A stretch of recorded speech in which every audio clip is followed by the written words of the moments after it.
चलो भाई देख लेते हैं फर्स्ट क्वेश्चन कैसे होगा। तो सबसे पहले यहाँ पे आपको दो ब्लॉक्स दिए गए हैं, एक 3 kg का, एक 2 kg का है। क्या करोगे आप? पहले आप निकालोगे कॉमन एक्सीलरेशन, ठीक है ना। फर्स्ट वाला पहले मैं कर रहा हूँ। तो दोनों ब्लॉक्स अगर साथ साथ मूव करते तो दोनों का मैं ब्लॉक बना देता 5 kg का, और यहाँ एक्सटर्नल फोर्स लगाया गया है 50 न्यूटन। यानी कि कॉमन एक्सीलरेशन जो मिलेगा उस केस में, कॉमन एक्सीलरेशन AC, उसकी वैल्यू हो जाएगी 50/5,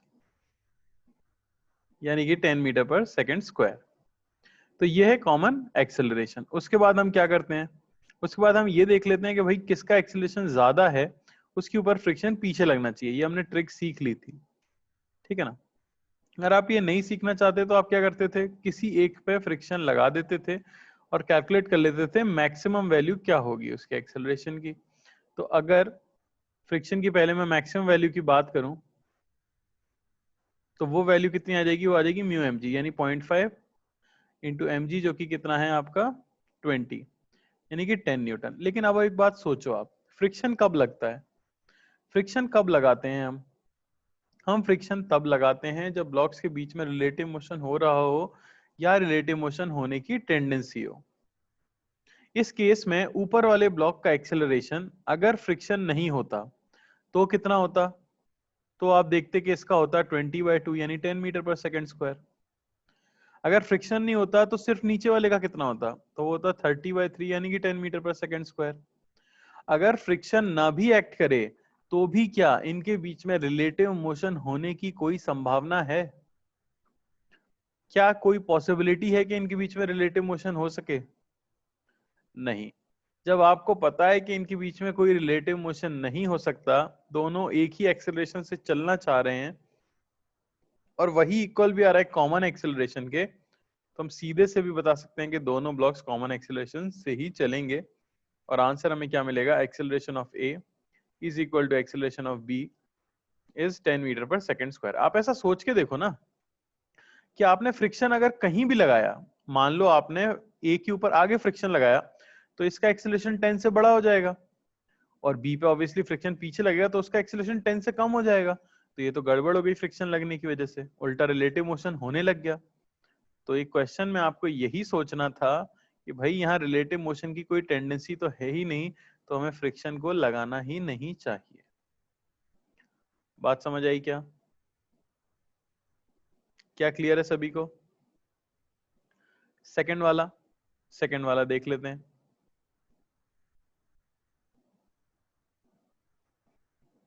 चलो देखो, सेकंड वाले में क्या बोला गया है। सेकंड में आपसे बोला गया है यही दो ब्लॉक्स हैं, ठीक है ना, बीच में फ्रिक्शन है। मैं मान लेता हूं कि दोनों ब्लॉक्स का एक ब्लॉक में बना लेता हूं 5 kg का, ठीक है। तो यहां से लगाया गया है भाई 32 न्यूटन और यहां से लगाया गया है 2 न्यूटन। तो कॉमन एक्सीलरेशन कितना आएगा इनका? तो वो तो ऑब्वियसली आ जाएगा 32 माइनस 2 अपॉन मास 5 kg, यानी कि 6 मीटर पर सेकेंड स्क्वायर। तो अगर ये दोनों साथ में मूव करेंगे तो इनका एक्सेलरेशन कितना होगा? इनका एक्सेलरेशन होगा 6 मीटर पर सेकेंड स्क्वायर। अब मैं देख लेता हूं इनके बीच में फ्रिक्शन की मैक्सिमम वैल्यू क्या है। तो फ्रिक्शन की वैल्यू है म्यू इंटू एन, यानी 0.5 इंटू 20, यानी कि 10 न्यूटन। अच्छा, बिना फ्रिक्शन के अब देख लें कि भाई कौन ज्यादा तेजी से एक्सेलरेट कर रहा है, उसके ऊपर फ्रिक्शन उल्टा लग जाना चाहिए। तो बिना फ्रिक्शन के तो मैं जानता हूं कि ए मूव करता लेफ्ट में और बी मूव करता राइट में। अगर बीच में फ्रिक्शन नहीं होता तो ऑब्वियसली ये साथ में मूव कर ही नहीं पाते। ए मूव करता लेफ्ट में और बी मूव करता राइट में, तो ऑब्वियसली इन्हें अपोज करने के लिए इनके बीच में स्लिपिंग होना तो फिक्स ही है। या तो ये कॉमन एक्सेलरेशन से चलेंगे, और अगर इनके बीच में स्लिपिंग होने लग गई तो फिर हम क्या कर सकते हैं, ये निकाल के देख सकते हैं कि किसका एक्सेलरेशन ज्यादा तेज है। समझ आ रही है बात? तो मैं क्या कर लेता हूं, देख लेता हूं एक्सेलरेशन ऑफ ए क्या आता विदाउट फ्रिक्शन की। अगर मैं बात करूं, बिना फ्रिक्शन के अगर मैं देखूं, तो एक्सेलरेशन ऑफ ए कितना आता? तो वो आ जाता 2/2 यानी 1 मीटर पर सेकेंड स्क्वायर। और एक्सेलरेशन ऑफ बी कितना आता? तो वो आता 32/3 मीटर पर second square. Obviously acceleration of B ज्यादा है, तो उस पर फ्रिक्शन कहां लगना चाहिए? उसके एक्सेलरेशन के ऑपोजिट, यानी बी पे फ्रिक्शन किस तरफ लगेगा? इस तरफ। और ए पे फ्रिक्शन किधर लगेगा? इस तरफ। अब इसके लिए हम निकाल लेते हैं कि भाई मैक्सिमम एक्सेलरेशन ए का क्या हो सकता है, ठीक है ना। तो देखो जरा, मैक्सिमम एक्सेलरेशन ऑफ ए, तो उस पर राइट में लग रहा है फ्रिक्शन यानी कि 10, लेफ्ट में लग रहा है 2, तो 10 माइनस 2/2 यानी कि 4 मीटर पर सेकेंड स्क्वायर। और एक्सेलरेशन ऑफ बी, बी का मिनिमम एक्सेलरेशन कितना हो सकता है, क्योंकि उसके डायरेक्शन के एकदम ऑपोजिट लग गया है, ठीक है ना। ये मैंने किया है ए के लिए। बी के लिए अगर मैं करूं तो एक्सेलरेशन ऑफ बी मुझे कितना मिल जाएगा, हो जाएगा 32, ठीक है ना, -10/3 यानी कि 22/3 मीटर पर सेकेंड स्क्वायर, यानी ये 7 पॉइंट कुछ आ रहा है। बात समझ आई क्या? तो अब सोच के देखो, क्या जो आपका एक्सेलरेशन है, क्या जो आपका एक्सेलरेशन है वो रेंज में आ रहा है। अगर इस तरह से फ्रिक्शन लग जाए ए का मैक्सिमम कितना हो सकता है, 4 हो सकता है, तो क्या कभी ए 6 से मूव कर पाएगा? फ्रिक्शन अगर आप मैक्सिमम भी लगा दो तो भी आपका ऊपर वाला पत्थर 4 से ही मूव कर पा रहा है, वो कभी 6 से तो मूव कर ही नहीं सकता। तो क्या ये कॉमन एक्सेलरेशन से मूव कर सकते हैं? नहीं मूव कर सकते। इसका मतलब क्या है कि ऑब्वियसली स्लिपिंग हो रही होगी, स्लिपिंग हो रही होगी तो ए पे फ्रिक्शन आगे की तरफ लग रहा होगा और यही सिचुएशन रह जाएगी। तो एक्सेलरेशन ऑफ ए जो आपको मिलेगा वो मिल जाएगा 4 मीटर पर सेकेंड स्क्वायर, और बी जो मिलेगा वो मिलेगा 22/3 मीटर पर सेकेंड स्क्वायर। अरे बात समझ आई क्या? किसी को डाउट इस क्वेश्चन में? सोच समझ के सॉल्व करना होगा। किसी को कोई डाउट है तो बोले।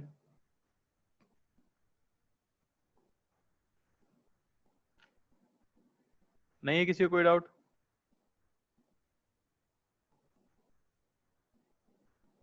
क्या बात है, आगे बढ़ जाते हैं फिर तो। चलो,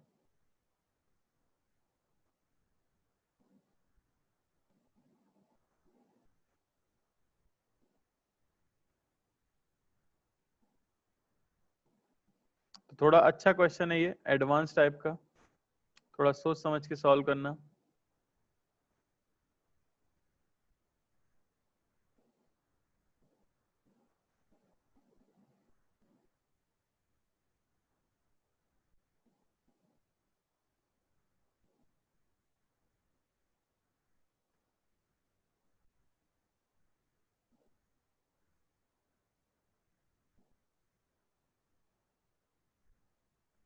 तो बी वही 3 kg का है, ए हमारा 2 kg का है, बीच में जो म्यू है उसकी वैल्यू है 0.5, ठीक है ना।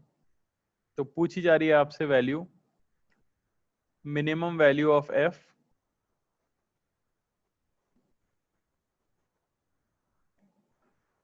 so that A starts sliding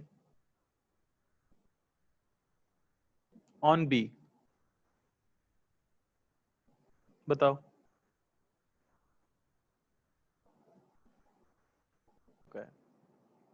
ठीक है ना, देख लो, आपसे बोला गया मिनिमम वैल्यू एफ की क्या हो so that A start sliding on B, यानी ए और बी के बीच में स्लाइडिंग शुरू हो जाए, है कि नहीं। तो मान लो कि आपने यहां से फोर्स लगाया है एफ, ऑब्वियसली ए की टेंडेंसी मूव करने की कहां पे है, तो हम देख सकते हैं कि ए की टेंडेंसी मूव करने की लेफ्ट में है, ठीक है ना। तो ऑब्वियसली इस पे फ्रिक्शन कहां लग रहा होगा, राइट में लग रहा होगा। इस पे फ्रिक्शन राइट में लगेगा तो बी पे फ्रिक्शन कहां लगेगा, लेफ्ट में लगेगा। समझ आई बात? यहां होगा हमारा टेंशन टी। अब मैं क्या कह सकता हूं सीधे सीधे से, फ्रिक्शन की लिमिटिंग वैल्यू क्या होगी, तो वो तो होगी म्यू इंटू एन, यानी कि 10 न्यूटन। तो जस्ट इस केस में कितना लग रहा होगा, 10 न्यूटन लग रहा होगा। अब अगर ये स्लाइड करने वाला है, इसका मतलब क्या है कि ये ब्लॉक भी जस्ट मूव करने वाला होगा, बी बी भी क्या करने वाला है, जस्ट मूव करने वाला है। तो मैं कह सकता हूँ टेंशन की वैल्यू किसकी इक्वल होगी, बी के एफ के इक्वल होगी, यानी टेंशन जस्ट क्या हो गया होगा, 10 न्यूटन हो गया होगा। तो हम एफ की वैल्यू भी सीधे सीधे से बता सकते हैं, एफ की वैल्यू क्या होगी, वो होगी एफ प्लस टी, यानी कि 20 न्यूटन। कोई डाउट किसी को?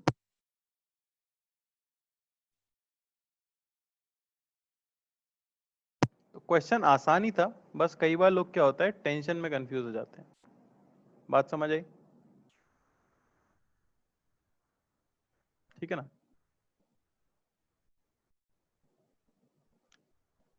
चलो अगला ट्राई करें। कुछ नहीं है, कुछ खास नहीं है इनके अंदर, ठीक है, साधारण सी चीजें हैं।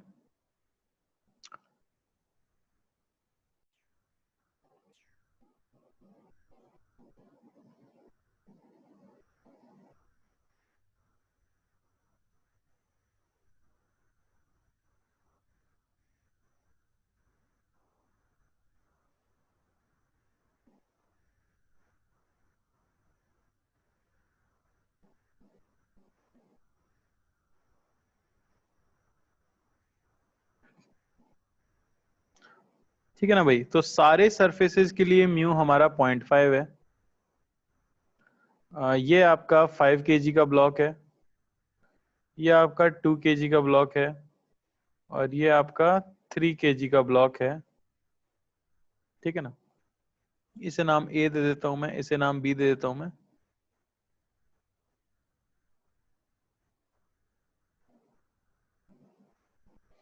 तो आपको बताना है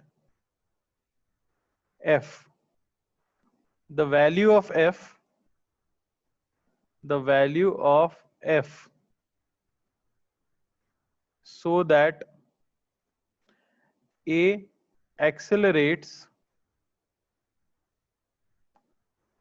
at 1 meter per second square towards left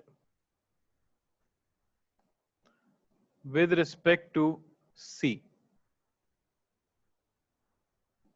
बताइए, बात समझने की कोशिश करो। पूछा जा रहा है कितना फोर्स लगाया जाए ताकि जो ऊपर वाला पत्थर ए है ना, वो लेफ्ट में एक्सेलरेट करने लगे 1 मीटर पर सेकेंड स्क्वायर से। हर सरफेस पे, जितने भी कॉन्टैक्ट सरफेस हैं, सभी पे म्यू की वैल्यू 0.5 है। समझ आ रही है बात? बिल्कुल, बी जो है वो अटैच्ड है 5 kg वाले ब्लॉक से।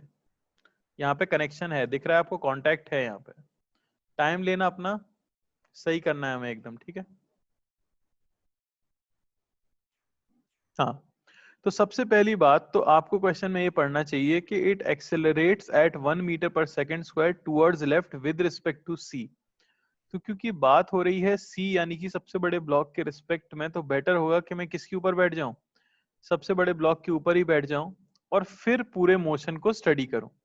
तो इस पे बैठने के बाद मुझे ए स्लाइड होता हुआ दिखना चाहिए। अच्छा, ए का एफबीडी क्या होगा?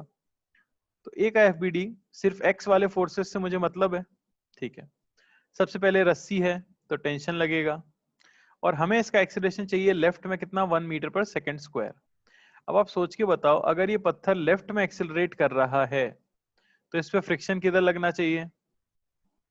इस पे फ्रिक्शन किधर कर लगना चाहिए? ऑब्वियसली इस पे फ्रिक्शन किधर लगना चाहिए? राइट में लगना चाहिए, है ना। तो इस पे फ्रिक्शन किधर लगेगा? राइट में लगेगा। और उसकी वैल्यू कितनी होगी? तो वो हो जाएगी 0.5 इंटू नॉर्मल जो कि है 20, यानी कि आपकी 10 न्यूटन। और कोई फोर्स लगेगा क्या? और कोई फोर्स लगेगा? एक बहुत ही इंपॉर्टेंट फोर्स मैं मिस कर रहा हूं एक्स डायरेक्शन में, कोई बता सकता है मुझे?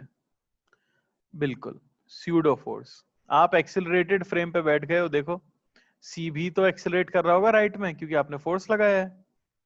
तो इसका मतलब एक स्यूडो फोर्स लेफ्ट में लगना चाहिए। कितना हो जाता है?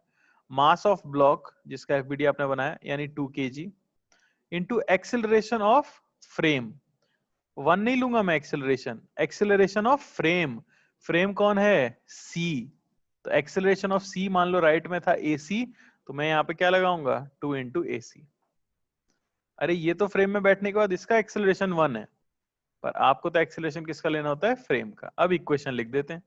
तो 2 into acceleration of C minus T minus 10, ये होना चाहिए मास इंटू एक्सेलरेशन 1। तो 2AC माइनस टी, ये आपको मिला 12। ये है आपकी पहली इक्वेशन। तो दो अननोन्स है हमारे पास, एक टेंशन और एक एक्सेलरेशन ऑफ सी। तो ऑब्वियसली किसी और का फ्री बॉडी डायग्राम बनाना पड़ेगा। अब मैं बना लेता हूं बी का। तो बी का मोशन वाई डायरेक्शन में होगा।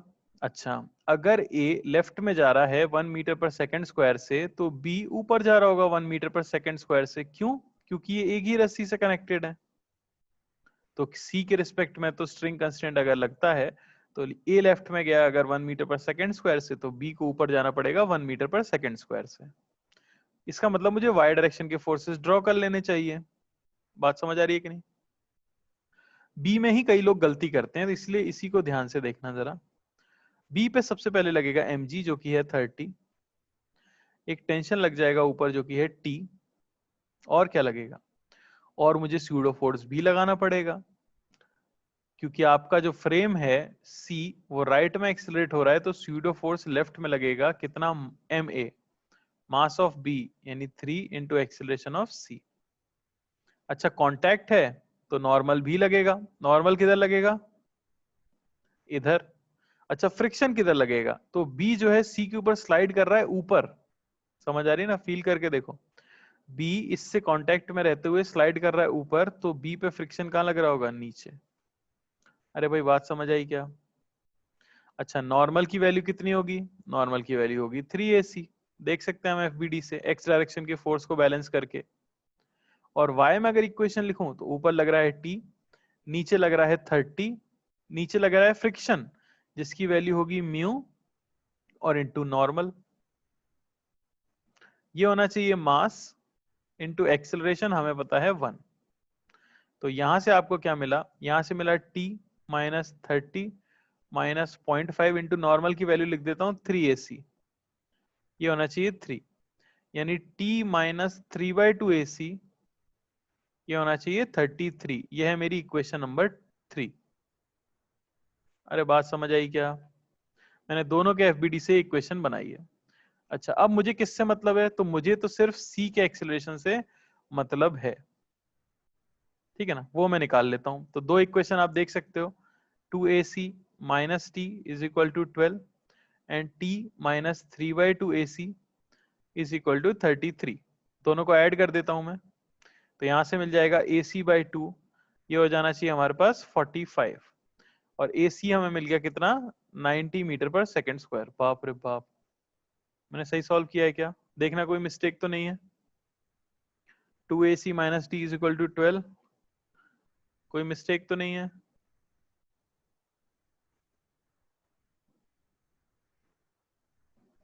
भाई AC हमारे पास आया है 90 मीटर पर सेकेंड स्क्वायर। जो भी है, जो भी आ रहा है हमें उससे मतलब नहीं। यहां से मैं T भी निकाल लेता हूं, तो T कितना आ जाएगा देखो, इसको इसमें पुट कर दो तो ये हो गया 180, 180 माइनस 10 170, 168, टेंशन आ गया 168 न्यूटन। ये दो वैल्यूज मेरे पास निकल गई। क्वेश्चन अभी भी खत्म नहीं हुआ है, राम कथा चलेगी अभी। आपको तो अब C का एक्सेलरेशन मिला है, फोर्स तो C पे ही पूछा था, तो अब मुझे FBD बनाना है C का। C का FBD देखो कैसा बनेगा। C का FBD अगर आप फाइनली बनाना चाहते हो तो कुछ ऐसा बनने वाला है वो। C के ऊपर सबसे पहले तो आप लगाओगे mg, यहां की तरफ आप लगाओगे जो फोर्स आपने लगाया है। क्या टेंशन लग रहा होगा C के ऊपर, टेंशन, हाँ आप देख सकते हो C के ऊपर टेंशन भी लगेगा। C के ऊपर एक टेंशन लगेगा इधर T, एक टेंशन लगेगा नीचे T। अरे सही कर रहा हूं कि नहीं कर रहा मैं? ग्राउंड एक नॉर्मल लगाएगा N। अरे बात समझ आ रही है कि नहीं? ठीक है ना। और क्या लगेगा, और ऑब्वियसली फ्रिक्शन, पूरा C जो है राइट में एक्सेलरेट करेगा, अगर एक्सेलरेशन आ चुका है ना 90 मीटर पर सेकेंड स्क्वायर, तो फ्रिक्शन ग्राउंड किधर लगा रहा होगा, लेफ्ट में, फ्रिक्शन। और क्या लगेगा, और कुछ लगेगा, हाँ एक एक नॉर्मल रिएक्शन लगाएगा, ए भी तो एक नॉर्मल रिएक्शन लगाएगा नीचे, नॉर्मल ड्यू टू ए, और बी एक नॉर्मल रिएक्शन लगाएगा जो इधर होगा नॉर्मल ड्यू टू बी। मैं जानता हूं आधी से ज्यादा क्लास खत्म हो गई होगी। हाँ बिल्कुल सही बात है, मैं क्या कर रहा हूँ, राम कथा। इतना बड़ा FBD आपको बनाने की जरूरत ही क्या है? अब तो आप तीनों को एक सिस्टम मान सकते हो क्या? क्या आप तीनों को एक सिस्टम मान सकते हो? किसी ने मुझे लिख के भेजा है कि भाई आप तीनों को सिस्टम क्यों नहीं मान लेते? तो तीनों को तो मैं सिस्टम बेटा तब मान सकता हूं ना जब तीनों सेम एक्सीलरेशन से चल रहे हो। लेकिन यहां तो एक गड़बड़ है, ए और बी सी के रिस्पेक्ट में मूव कर रहे हैं। अरे समझ आई कि नहीं आई बात? ए और बी सी के रिस्पेक्ट में मूव कर रहे हैं, तो तीनों का एक्सेलरेशन सेम नहीं होगा ग्राउंड के फ्रेम में, तो तीनों को आप सिस्टम नहीं मान सकते। बहुत लेंदी क्वेश्चन है, बहुत बड़ा क्वेश्चन है। बेसिकली मैं जो कुछ भी मैंने आपको पढ़ाया है अभी तक वो सब इसमें घुसेड़ दिया है मैंने। बात समझ आ रही है? अच्छा, और क्या? बी पे फ्रिक्शन नीचे लगा था एक, ये दिख रहा है यहाँ पे, तो ये फ्रिक्शन हमारे ब्लॉक के ऊपर कहाँ लगा होगा? ऊपर, फ्रिक्शन ड्यू टू बी। और एक फ्रिक्शन लगा था ए पे लेफ्ट में, जो यहाँ पे लगा होगा इस तरफ, फ्रिक्शन ड्यू टू ए। ये इसका फ्री बॉडी डायग्राम खत्म हुआ है भाई।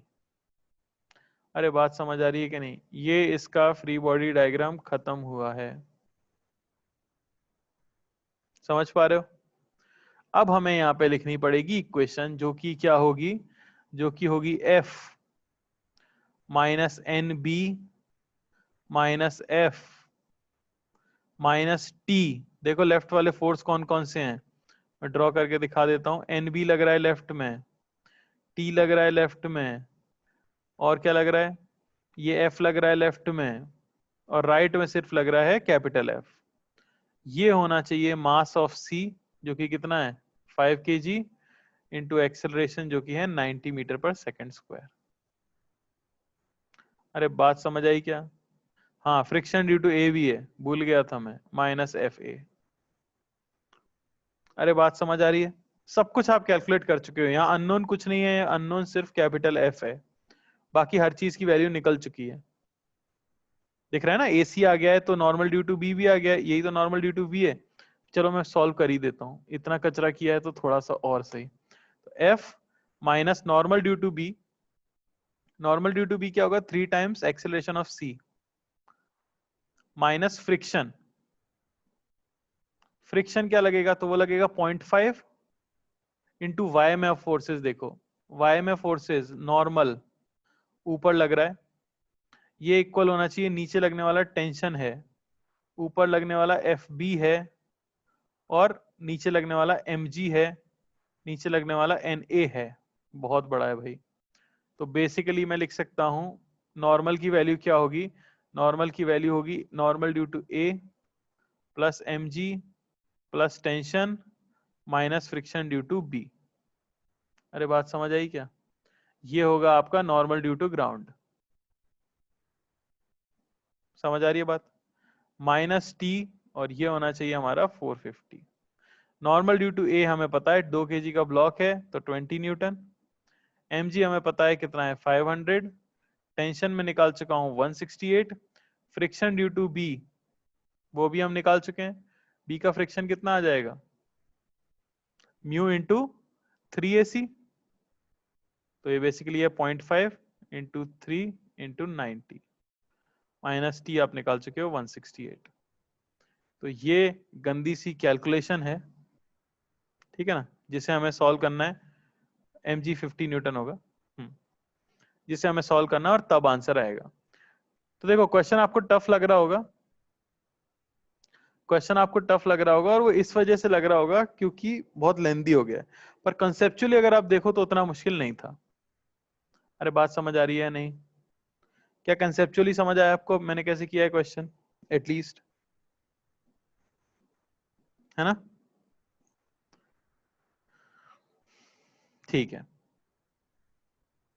ठीक है। तो आपको सिर्फ ये बताना है कि एक्सेलरेशन क्या होना चाहिए लिफ्ट का, ताकि ए जो है, ए ब्लॉक जो है, वो वेज के ऊपर नीचे की तरफ स्लाइड करने लग जाए।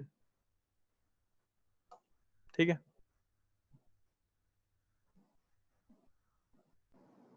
चलो देखो, ठीक है, किस तरह करना चाहिए था हमें? तो ऑब्वियसली हम कहाँ बैठ जाएंगे? लिफ्ट के अंदर बैठ जाएंगे और पूरे मोशन को स्टडी करने वाले हैं, ठीक है ना? पूरे मोशन को हम स्टडी करने वाले हैं। अब हम बनाएंगे सिर्फ एफपीडी लिफ्ट में बैठ के। तो एक ब्लॉक आपके पास हो गया बी, उस पर सबसे पहले आप जो फोर्स लगाओगे वो होगा mg, यानी कि 10। और क्या लगाओगे आप? ऊपर लगा दोगे टेंशन T। और क्या लगाना पड़ेगा? क्योंकि हम लिफ्ट में, तो एक स्यूडो फोर्स नीचे लगेगा क्योंकि लिफ्ट ऊपर जा रही है। मास 1 kg इंटू एक्सेलरेशन a, ये इसके ऊपर फोर्सेस लग रहे हैं, है कि नहीं? क्योंकि x में कोई फोर्स नहीं है तो x में नॉर्मल 0 है, और x में नॉर्मल 0 है तो इस कांटेक्ट पे फ्रिक्शन भी क्या होगा, 0 होगा। ये बात आपको समझ आनी चाहिए। अच्छा, अब देख लेते हैं ए के ऊपर क्या क्या लगेगा। तो ए के लिए एक तो हो गई अलोंग द एक्सिस इंक्लाइन, एक परपेंडिकुलर, एक हॉरिजॉन्टल और एक वर्टिकल। 4 एक्सिस बनाते हैं हम। ये 37, ये 37, 37 और 37। फोर्सेस बना दो। सबसे पहले आप बनाओगे mg, तो ये 4 kg का है, mg हो गया 40। और एक लगेगा स्यूडो फोर्स नीचे, तो मास 4 इंटू एक्सेलरेशन a, वो भी नीचे ही लगने वाला है। और क्या लगेगा, और आप देख सकते हो यहाँ की तरफ लग रहा है टेंशन T। अच्छा, अब क्या करना है कि जस्ट स्टार्ट स्लाइडिंग डाउन, नीचे स्लाइड करना शुरू करने वाला है, तो एक्सट्रीम केस में फ्रिक्शन भी कहाँ लग रहा होगा, ऊपर की ही तरफ लग रहा होगा। अरे है कि नहीं। और हमें क्या बनाना है, नॉर्मल रिएक्शन n। क्लियरली देख सकते हो आप। तो mg प्लस ma, इनके दो कंपोनेंट्स आएंगे। ये mg और ma जो फोर्सेस के दो कंपोनेंट आएंगे। अलोंग द इंक्लाइन हमेशा क्या आता है, साइन थीटा, यानी 40 plus 4a into sine 37 degree इधर लगेगा, और इधर कितना लग जाएगा, वो लग जाएगा 40 प्लस 4a कॉस 37 डिग्री।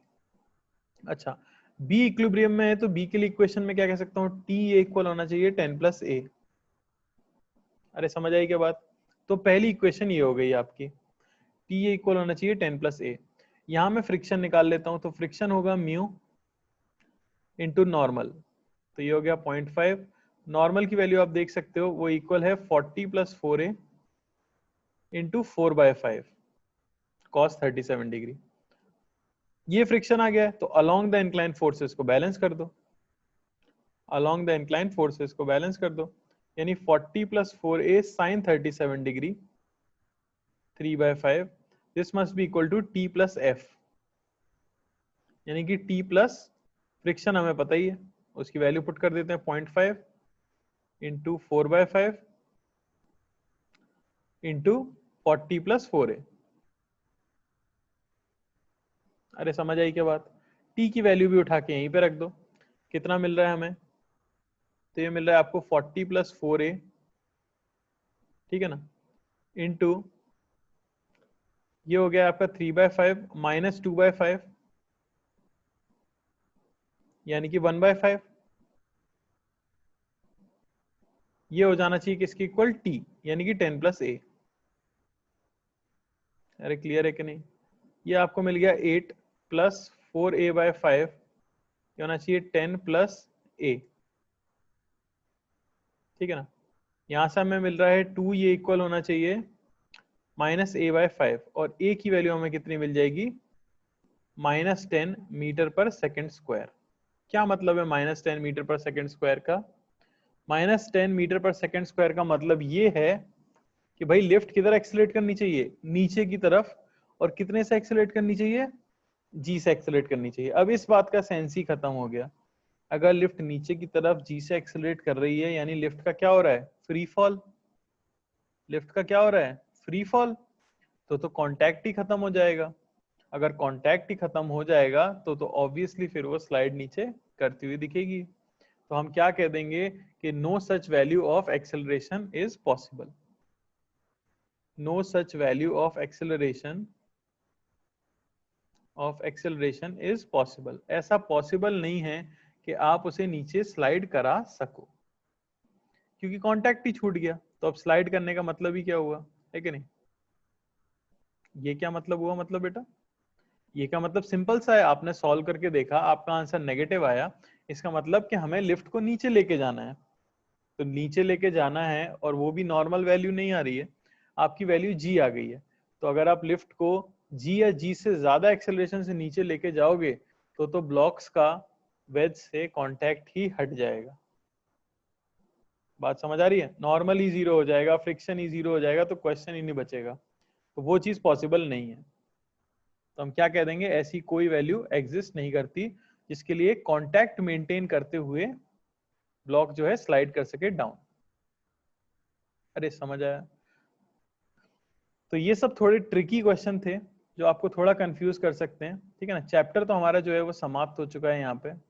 अब मैं आपको सिर्फ मिसलेनियस क्वेश्चन करा रहा हूं, ठीक है ना, और मैं कोशिश कर रहा हूं कि सब एडवांस लेवल के क्वेश्चंस लूं मैं। तो नेक्स्ट मंडे से जो हम स्टार्ट करेंगे अपना सर्कुलर मोशन स्टार्ट करेंगे, आप सारा मॉड्यूल अब सॉल्व करना स्टार्ट कर सकते हो, ठीक है। तो अब मैं एडवांस के क्वेश्चन दूंगा, 3 से 4 क्वेश्चन करने की कोशिश करेंगे, जल्दी जल्दी ट्राई करना, देखते हैं कितने लोगों को समझ आ गई ये बात। काफी सोचना पड़ेगा इनके लिए, और अगर आपसे नहीं हो तो दुखी मत होना, समय के साथ होने लग जाएंगे, अभी थोड़े से मुश्किल लगेंगे ये क्वेश्चंस, ठीक है ना। तो ऐसा क्वेश्चन भी अभी तक हमने नहीं किया है। तो क्वेश्चन है कि ब्लॉक बी जो है ना उसका मास m है और उसकी जो लेंथ है वो 10 मीटर है, वो एक स्मूथ सरफेस के ऊपर रखा गया है, ठीक है। और दूसरा ब्लॉक है a जिसका मास है 2m, उसको रखा गया है on one corner of b, एक कॉर्नर पे रखा गया है b के, और इसे आगे फेंका जाता है विद स्पीड v0। ओके, इनके बीच का फ्रिक्शन कोएफिशिएंट आपको दिया गया है 0.5, ठीक है ना।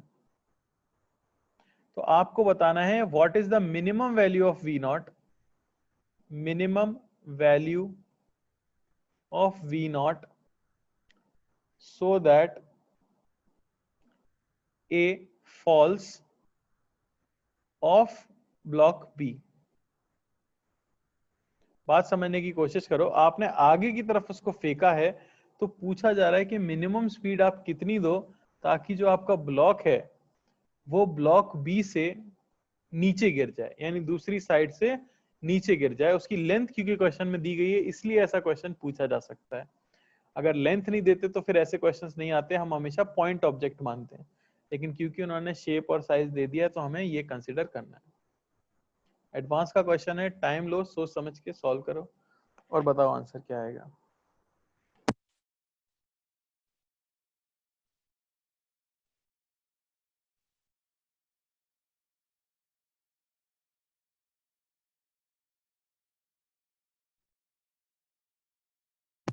ओके चलो देखो एक बार, तो क्वेश्चन मुश्किल नहीं है, बस हाँ ऐसा है कि आपको पुरानी सारी चीजें आनी चाहिए अगर आप क्वेश्चन को सॉल्व करना चाहते हो तो, ठीक है।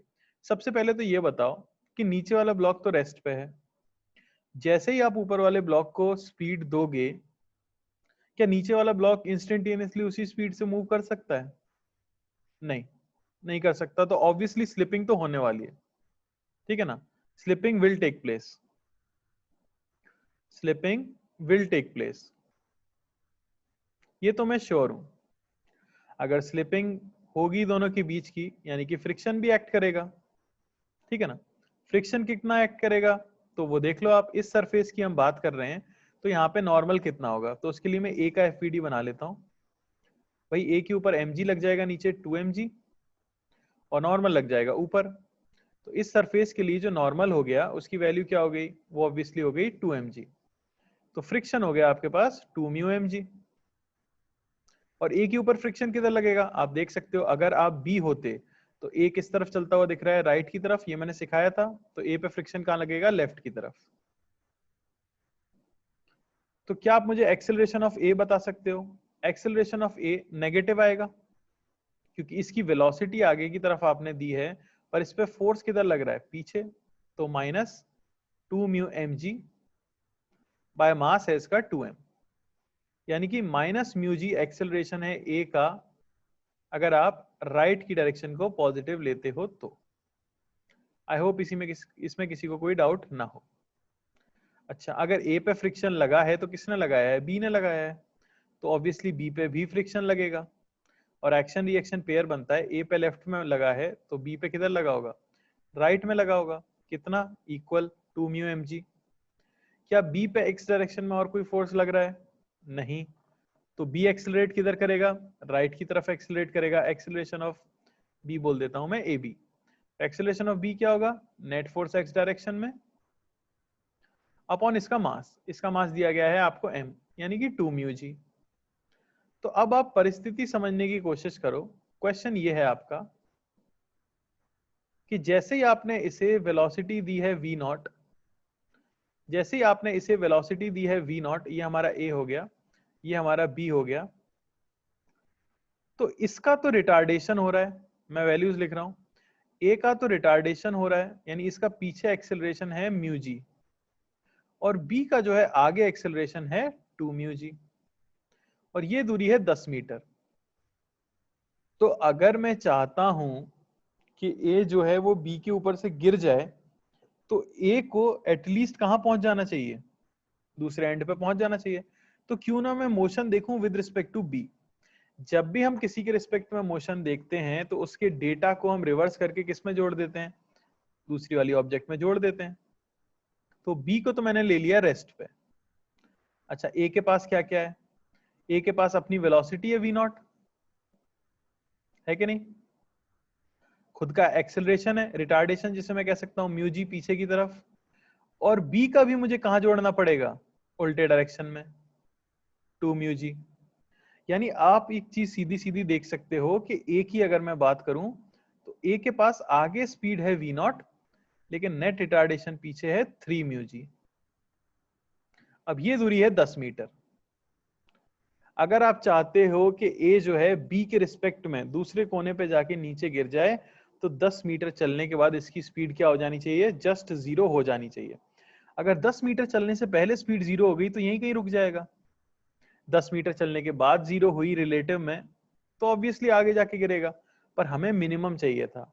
ठीक है, तो मैं सिंपली क्या लिख दूंगा, that velocity of a with respect to b must become zero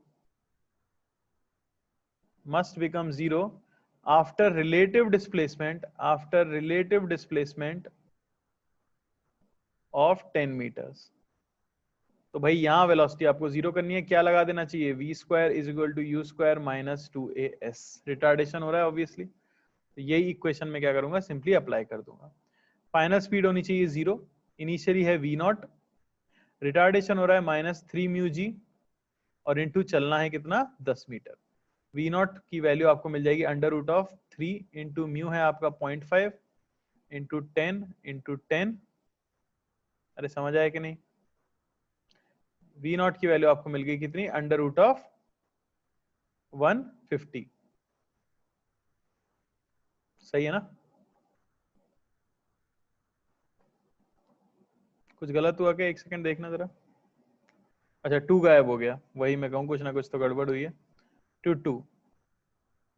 2as था, तो आंसर आपका आ गया 10√3 मीटर पर सेकेंड। ये स्पीड आपको देनी चाहिए, 10√3 मीटर पर सेकेंड आपको स्पीड देनी चाहिए। अरे क्वेश्चन तो समझ आया होगा, भले आपसे हो नहीं पाया, पर क्या आपको मेथड समझ आ गया, अपनी गलती समझ आ गई, बोलो भाई। चलो अच्छा क्वेश्चन था, एक और करते हैं अच्छा क्वेश्चन, ठीक है ना, एडवांस के पॉइंट ऑफ व्यू से ये क्वेश्चन।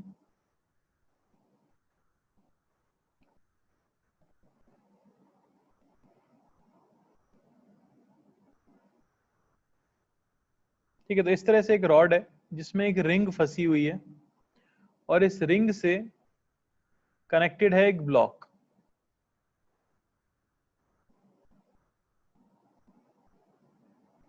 ठीक है ना,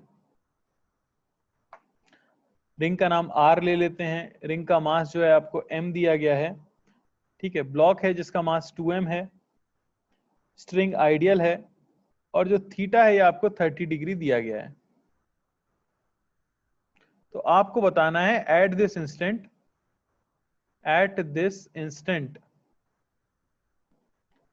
what is the acceleration of A का एक्सेलरेशन क्या है, ट्राई करो जल्दी से।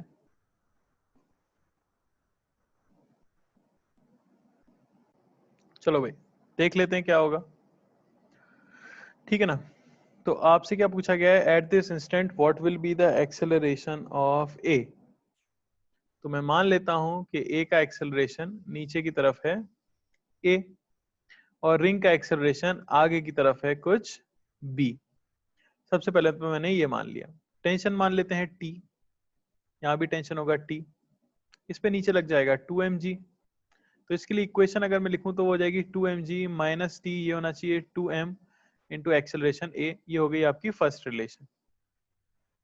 सेकंड अगर मैं रिंग के लिए लिखूं तो रिंग तो ऑब्वियसली सिर्फ इस थ्रेड के ऊपर मूव कर सकती है, तो आपको टी का एक कंपोनेंट लेना पड़ेगा। इस तरफ टी का कंपोनेंट क्या आएगा, वो आएगा टी कॉस थीटा, यानी नेट फोर्स हुआ टी कॉस थीटा, ये इक्वल होना चाहिए मास इंटू एक्सेलरेशन है बी। ये हो गई इक्वेशन नंबर 2। अब तीन अननोन है, टेंशन ए और बी, तो तीसरी रिलेशन हमें चाहिए जिससे हम ए और बी में रिलेशन निकाल सकें। तो उसके लिए क्या लग जाएगा, string constraint. Acceleration of all the particles along the string multiplied by their tension must be constant। यानी इसके लिए तो मैं कह सकता हूं कि T इंटू ए ये इक्वल होना चाहिए, इस पे भी लग रहा है T इंटू बी कॉस 30। अरे समझ आई कि नहीं? तो A मुझे मिल गया कितना, B cos 30 डिग्री। ये है हमारी तीसरी इक्वेशन। समझ आया? यानी इक्वेशन क्या क्या हो गई आपके पास, 2mg माइनस टी, ये होना चाहिए 2ma, पहली इक्वेशन। दूसरी इक्वेशन आपको पता ही है, वो दिया हुआ है आपको t cos 30 डिग्री, यानी कि t√3/2, ये होना चाहिए mb। और तीसरी है a is equal to b cos 30 degree, यानी कि b√3/2। अब सिंपली आपके पास तीन इक्वेशन, तीन अननोन है, सॉल्व करने से हमें a की वैल्यू मिलती है 3g/5। अरे समझ आया कि नहीं? वैल्यू हमें मिलती है कितनी, 3g/5। अरे समझ आ भी रहा है कि नहीं, बताओ भाई।